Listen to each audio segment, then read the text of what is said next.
Japan में एक बार फिर कुदरत का खौफनाक मंजर देखने को मिला, जब तेज और जोरदार भूकंप के झटकों ने पूरी राजधानी टोक्यो समेत पूर्वी इलाकों को पूरी तरह से हिला कर रख दिया।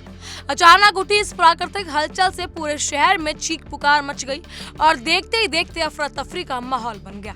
इमारतों के हिलने और अलार्म के तेज आवाजों ने लोगों को अपने घरों और दफ्तरों से बदहवास होकर सड़कों की तरफ भागने लगे। सोशल मीडिया पर इस भयानक मंजर के वीडियो तेजी से वायरल हो रहे हैं, जिसमें घरों का सामान ताश की पत्तों की तरह हिलता नजर आ रहा है। जापान मौसम विज्ञान एजेंसी के मुताबिक इस भूकंप की तीव्रता रिएक्टर पैमाने पर 5.9 मापी गई, जबकि अमेरिकी भूवैज्ञानिक सर्वेक्षण ने इसे 5.8 दर्ज किया है। इस विनाशकारी कंपन का मुख्य केंद्र दक्षिणी इबारकी प्रांत में जमीन से लगभग 70 किलोमीटर की गहराई में स्थित था। यह इलाका पहले से ही अत्यधिक भूकंपनीय गतिविधियों के कारण जाना जाता है। भूकंप का प्रभाव इतना भयानक था कि हनेडा एयरपोर्ट की विशाल इमारतें भी पूरी तरह हिल उठी और चारों तरफ इमरजेंसी सायरन की आवाजें गूंजने लगी। इस अचानक आई आपदा के कारण पूर्वी जापान के अलग अलग प्रांतों में कुल 23 लोग घायल हो गए। आधिकारिक आंकड़ों के अनुसार सैतामा और कानागावा प्रांत में सबसे ज्यादा 9 लोग घायल हुए, जबकि चीबा में 4 और इबारकी में 1 व्यक्ति को चोट आई।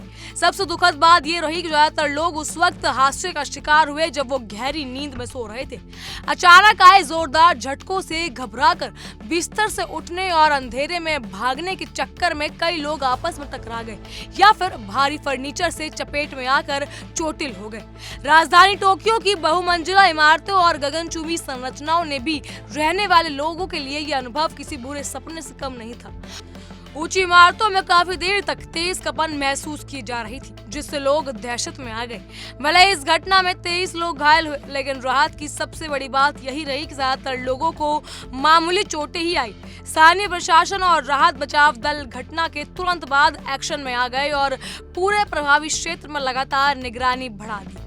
तबाही के इस मंजर के बीच तटीय इलाके में रहने वाले लाखों लोगों के लिए एक राहत भरी खबर आई कि मौसम विज्ञान विभाग ने सुनामी का कोई खतरा घोषित नहीं किया। जी हाँ, समुद्र में किसी भी बड़ी लहरों के उठने की संभावना न होने से एक बड़ा जल प्रलय टल गया। हालांकि वैज्ञानिकों और स्थानीय प्रशासन ने चेतावनी जारी की है कि आने वाले कुछ दिनों तक आफ्टर शॉक्स यानी भूकंप के बाद के छोटे झटके महसूस हो सकते हैं।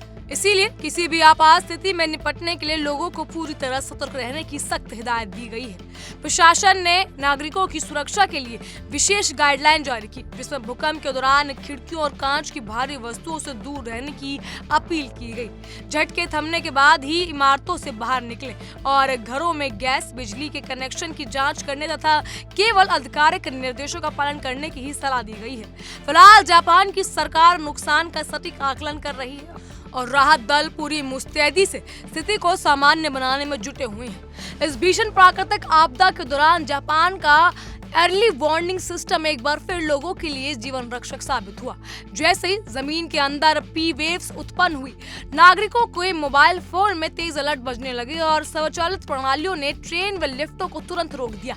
अब टोक्यो के बुलेट ट्रेन नेटवर्क और सबवे सेवाओं को तुरंत एहतियातन और स्थगित कर दिया गया। हालांकि यातायात बाधित होने से हजारों यात्री स्टेशन पर फंसे रहे, लेकिन तकनीक की इस तत्परता ने एक बहुत बड़े ट्रेन हादसे को जान माल के भारी नुकसान को समय रहते टाल दिया। टोक्यो जैसे विशाल महानगर में 5.9 तीव्रता तक का भूकंप आने के बावजूद बुनियादी ढांचे को कोई बड़ा नुकसान नहीं पहुंचा। इसका पूरा श्रेय जापान की आधुनिक या अत्याधुनिक एंटी सिविल इंजीनियरों को जाता है। शहर की गगनचुंबी इमारतें इस तरह से डिजाइन की गई हैं कि वो भूकंप के झटकों के साथ साथ झूलती जरूर है, लेकिन टूटने या गिरने का डर नहीं होता। बहुमंजिला इमारतें में रहने वाले लोगों ने बेशक लंबे समय तक कंपन का और चक्कर आने जैसा अनुभव किया, लेकिन संरचनात्मक रूप से इमारतें पूरी तरह से सुरक्षित रही, जो दुनिया के लिए अर्बन प्लानिंग की एक बेहतरीन मिसाल है। भूकंप के तुरंत बाद जापानी उद्योग जगत और वित्तीय बाजारों में भी सतर्कता बढ़ा दी गई। इबारकी और उसके आसपास के औद्योगिक क्षेत्र में स्थिति हाई टेक और सेमीकंडक्टर मैन्युफैक्चरिंग प्लांट्स में अपने उत्पादन को कुछ समय के लिए रोककर मशीनों के अलाइनमेंट और पाइपलाइन की बारीकी से जांच की। राहत की बात यह रही कि परमाणु ऊर्जा संयंत्र यानी न्यूक्लियर पावर प्लांट्स में किसी भी प्रकार के रिसाव या खराबी की खबर नहीं आई है। प्राथमिक समीक्षा के बाद ही इससे परिचालन धीरे धीरे सामान्य हो रहा है, जिससे जापानी अर्थव्यवस्था पर कोई लंबे समय का नकारात्मक प्रभाव पड़ने की आशंका खारिज हो गई है। बहरहाल इन सब पर आपकी क्या राय है, हमें कमेंट के जरिए जरूर बताइएगा। फिलहाल के लिए इतना ही। तमाम खबरों के लिए बने रहिए हमारे साथ और देखते रहिए हमारी खास पेशकश। देखिए इंडिया डेली 24/7 अब आपकी स्मार्ट टीवी पर। इंडिया डेली मौजूद है सभी डिजिटल प्लेटफॉर्म पर लाइव और लगातार। इंडिया डेली 24/7 हर दिन राष्ट्र को समर्पित।